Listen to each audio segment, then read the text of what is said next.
Hi സുഹൃത്തുക്കളെ, എല്ലാവരെയും എൻ്റെ പുതിയ വീഡിയോയിലേക്ക് സ്വാഗതം ചെയ്യുന്നു. ഇതിനു മുന്നേ ഞാൻ നിങ്ങളെ വീട്ടുവളപ്പിൽ കായ്ച്ച സ്ട്രോബെറി പേര കാണിച്ചു തന്നിട്ടുണ്ടായിരുന്നു. അപ്പോൾ ഇന്ന് നമ്മളെ വീട്ടിൽ കുറച്ചധികം സ്ട്രോബെറി പേര കായ്ച്ചു കിടക്കുന്നുണ്ട്.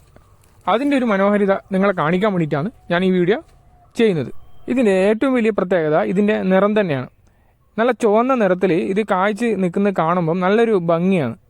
അപ്പോൾ മെയിനായിട്ട് ഇതിന് സ്ട്രോബെറി പേര എന്ന് പറയാൻ കാരണം സ്ട്രോബെറിൻ്റെ നിറവും അതുപോലെ പേരേൻ്റെ രൂപവും കാരണമാണ്. ഈ സ്ട്രോബെറി പേര നമുക്ക് സാധാരണയായിട്ട് ചെടിച്ചട്ടിയിലും അതേപോലെ വെറും നിലത്തും നമുക്ക് നടാൻ പറ്റും. ഈ സാധാരണ ഇതിന് നല്ല വെയിൽ ആവശ്യമാണ്. ഈ തണലത്ത് നട്ട് കഴിഞ്ഞാൽ വളർച്ച ഉണ്ടാവില്ല, അതുപോലെ ഉദ്ദേശിച്ച ഫലവും കിട്ടില്ല. നമ്മളിത് നടുമ്പം വേപ്പം ഉണ്ടാക്കും, അതേപോലെ എല്ലുപൊടിയും ചേർന്ന് മിക്സിഡത്തിൽ ഒരു കുറച്ച് ചെറിയ കുഴിയെടുത്ത് നട്ടാൽ മതി. അപ്പോൾ മെയിനായി നമ്മൾ ശ്രദ്ധിക്കേണ്ടത് ഞാൻ പറഞ്ഞ പോലെ നല്ല വെയിൽ വേണം, അത് മാത്രം മതി. അത്യാവശ്യം വേണ്ട പരിചരണമൊന്നും വേണ്ട. വേനൽക്കാലത്ത് നല്ല നന വേണം. പ്രത്യേകിച്ച് പരിചരണം അങ്ങനത്തെ കാര്യങ്ങളും നമുക്കിതിന് ആവശ്യമില്ല. വിറ്റാമിൻ എൻ്റെയും സിൻ്റെയും കലവറയും കൂടിയാണ് ഈ സ്ട്രോബെറി പേര മാത്രമല്ല, വീട്ടിൽ ലൂബിക്കും കൂടി കായ്ച്ചിട്ടുണ്ട്. അത് ഞാൻ ഓൾറെഡി വീഡിയോ ചെയ്തിട്ടുണ്ട്.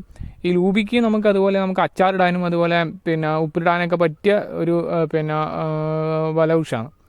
ഇതിനും അത്യാവശ്യം നമുക്ക് വലിയ പരിചരണമൊന്നും ആവശ്യമൊന്നുമില്ല നമുക്ക്. അപ്പോൾ എല്ലാ പ്രിയപ്പെട്ടവരും ഈ രണ്ട് ചെടികളും വീട്ടിൽ വളർത്താൻ ശ്രമിക്കുക. വീഡിയോ കണ്ട എല്ലാ സുഹൃത്തുക്കൾക്കും നന്ദി. അടുത്ത വീഡിയോ ആയിട്ട് നമുക്ക് വീണ്ടും കാണാം.